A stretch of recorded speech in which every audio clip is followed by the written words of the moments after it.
Thank you, Mr. Chairman. Let me just say that a free, independent, democratic Ukraine that can defend itself is in America's national interest. And in fact, should Russia overrun Ukraine, it will not stop with Ukraine, and then Article 5 of NATO will be invoked, bringing U.S. troops. So this is about keeping U.S. troops out of a war in Europe. Good morning to our witnesses. Secretary Austin, I want to applaud your engagement in the Indo-Pacific.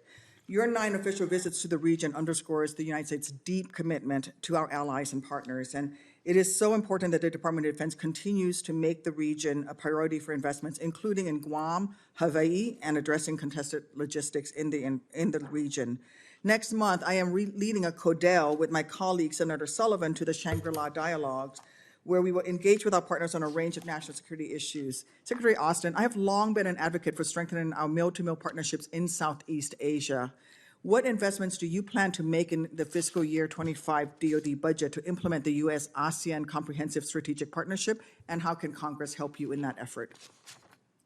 Well, by the way, I'll see you at the dialogue. We, as you know, the U.S. Secretary of Defense has supported that every year, and again, I think we've made great progress in strengthening our relationships with partners in the region.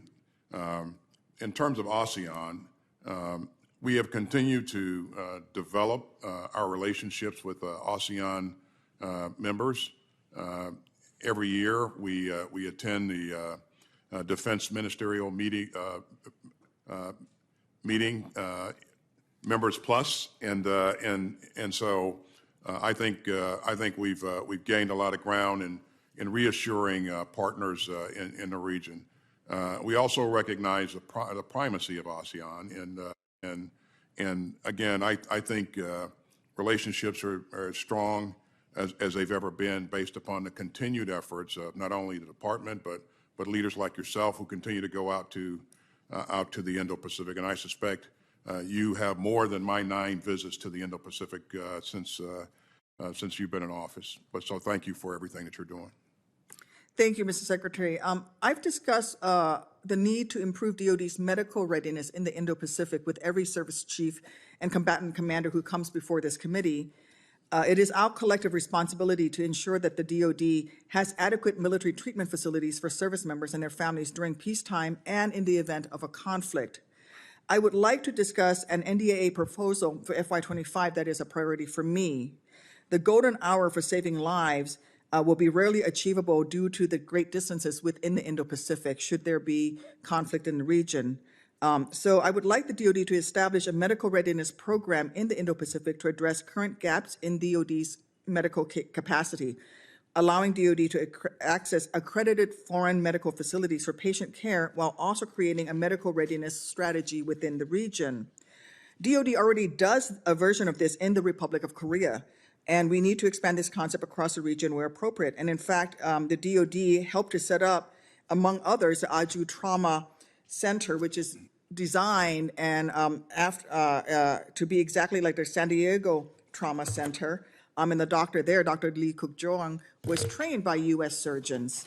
And in fact, that is where the North Korean defector was sent in 2018, and his life was saved because he was able to be operated on at that center. Secretary Austin, DoD has a limited number of military treatment facilities west of the international date line. Do you think working with our allies and partners in the Indo-Pacific can help DoD improve its medical readiness, both in peacetime, but also in the event of a large-scale conflict where we are not able to medevac service members back to the United States? I do, Senator, and I agree with you. I think Korea is a great example from talking to our troops and family members. They really appreciate having the ability to do what you described and take advantage of existing capabilities. So there's no doubt possibilities to do those types of things in other places, and I think we should explore that. So. Thank you.